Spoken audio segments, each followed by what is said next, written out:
I do realize we live in a world where there's just bad news breaking constantly. I follow Aaron Parnas, and he's always like, we got some major breaking news, and it's always something dark. It's always something depressing.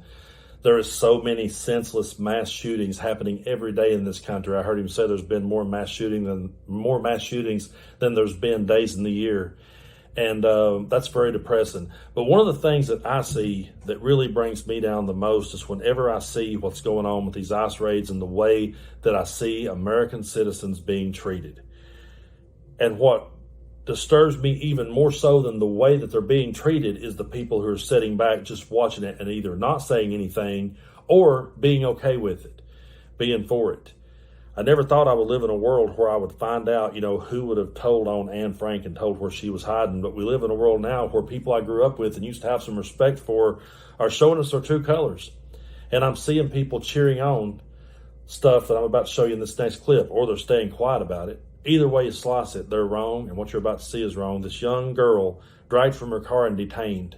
It's very disturbing, but I do believe we need to talk about these things, and we need to keep raising awareness that these types of things are happening, and they're wrong. Take a look.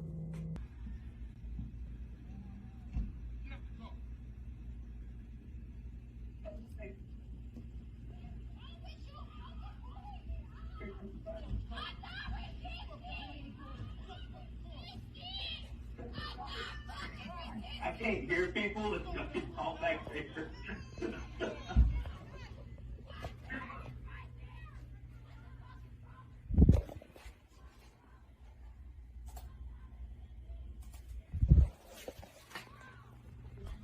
Yeah, I know.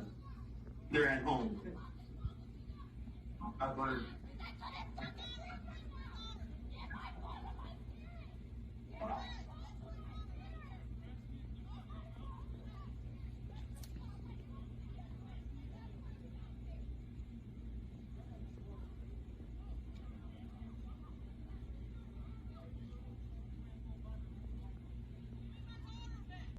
Folks, if we're going to have the debate about who is a group of domestic terrorists, I view ICE as domestic terrorists. I straight up do.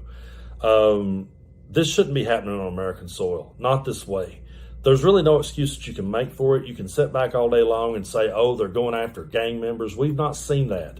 What we've seen is children zip-tied to each other. What we've seen is the elderly zip-tied. What we've seen is people dragged and beaten and threw to the ground. We saw lawmakers and everybody just thrown to the ground and walked all over these people. And it's one of the most disturbing and most disgusting things that I've ever seen. But in this next clip I'm going to show you, old Jim Jordan is being interviewed. And he gets shown some of these very clips. They ask him for a reaction. Does he give a shit? No. Take a look.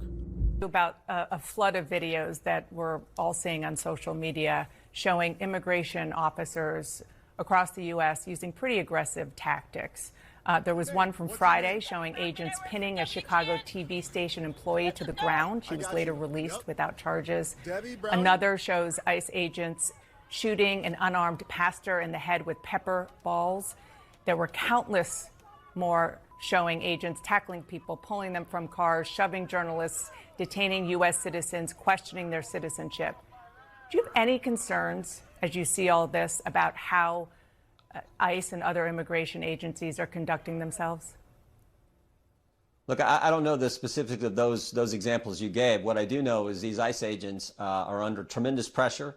Many times you talked about, some people have raised a concern about them wearing masks and different things. Many times the Antifa people who are protesting against them in these, in Chicago, in these ICE-free zones, according to the mayor of Chicago. I think they're functioning and working under extreme pressure. I think they're doing a good job by and large. I don't know the specifics of the example.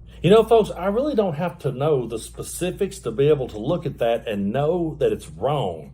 And then he goes on to say, oh, yeah, ICE is doing a great job. No, they're not at all. They're absolutely terrorizing people. We're seeing children zip-tied. We're seeing the elderly zip-tied. We're seeing people be walked all over, and they are American citizens. So to everyone that said, oh, Brando, don't worry. They're not going to go after good people. They're not going to go after American citizens. They're just going to go after violent people and gang members. Well, here's the thing.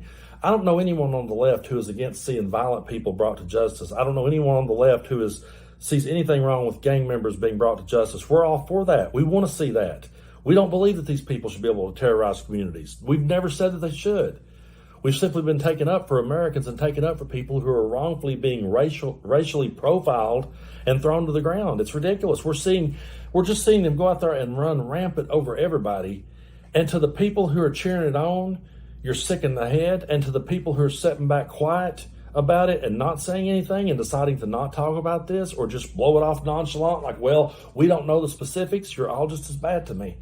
There actually isn't a good side to be on the other side of this argument. You either see this for how wrong it is, or you're just wrong. There's no other way to put it. There's not a way to sit here and split these hairs. And I always hate when they try. You know, when George Floyd died, I heard so many people, well, he was a criminal. I don't care. That cop wasn't there to be the judge, jury, and executioner. That cop was there to bring him to justice if he was a criminal. And if he done something wrong, throw the book at him. No one ever said not to. I don't know of anyone that said, oh, he should have been allowed to get away with murder. Nobody didn't say that. But he shouldn't have laid there and died. He shouldn't have been sitting there begging to breathe with a knee in his neck and people sitting around filming it. That should have never happened in this country. And these people that are being treated this way by ICE, these things should never be happening. And if you want to sit back and go, oh, well, I don't know the specifics, I don't really know what's going on there, we'll have to take a deeper look into that. No, you don't have to look too deep. You can see it on the surface for exactly what it is. And Donald Trump wants to sit back and talk about how he's the law and order party. No, now he has his law and he has his order. And they do things his way. And Constitution be damned. Rule of law be damned. They don't give a shit about any of that. So all I can say to people out there now when you go out to protest is be very careful. Never resort to violence. Don't give them any reason to look your way because they're going to find one anyway. We've seen them throw innocent people to the ground that wouldn't do a damn thing. So just be careful out there. Continue to speak up. Continue to protest. Don't let this scare you into going silent because that's what they want you to do. And whenever someone says, are you Antifa? You can say, I'm anti-fascist. And you can tell them what fascism is. And you can say, is that what you're for? Are you for that? Are you for a government that's being led by a dictator that suppresses all opposition?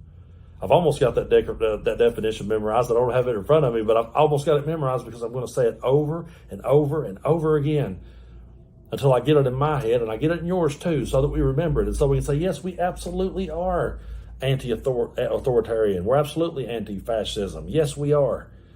This is bullshit. Those clips were bullshit, and that was the answer. And it wasn't a Republican answer, Jim Jordan. It wasn't a Democratic answer. It was a human rights answer, and you blew it, which you always have. We've always known you for the kind of person that you were. That's the thing about these Republicans, folks. Don't ever look to them for any consistency, and don't ever look at them to ever do the right thing and have any human decency, because they don't. And some people say, well, Brando, that's harsh. I know some good Republicans. I'm to the point with this whole thing. If you're sitting back just quietly, I don't care how good of a person you are. If you're sitting back just quietly letting this stuff happen, and well, I don't want to talk about that. That makes me uncomfortable. Well, I don't know the specifics of that. I feel you're just as bad as the over-the-top racist redneck waving the wrong flag. That's just how I look at it. I don't think to me, there's no more middle ground on this one. There's just not. This is wrong. And this is a human rights issue, and it's wrong. And so if you're going to stay quiet about it, well, I know a friend of mine's a Republican, and he's a really good guy. Okay, I'm glad he's a good guy at least. But is he saying anything about this? Because if he's not calling it out for the bullshit that it is, he's just as bad as the assholes. And that's a hill I'll die on. I just don't think these are good people. Because I think good people would speak out against this. Good people wouldn't stay quiet about this. I ran into a listener on the street while I was down here visiting Muscle Shoals, and he was telling me, his name was Mike, and he was saying, I just come to a point where how long are we going to sit here before we all just start doing what you do and just all of us start talking as loud as we possibly can? That's the point we're at, folks. We're at that point where if you're sitting back being quiet, you're complying with it. You're guilty by association in my mind. And that's a group of people that I never want to be lumped in with. So I hope more people will stop and pay attention to what ICE is doing, understand what ICE is doing, understand how wrong it is, and call it out, because it straight up is. And I do believe it should be abolished. I hope the next president will do that. That's going to be something I'm really going to want to see if we can ever get the control back away from these people who have just ran over our Constitution.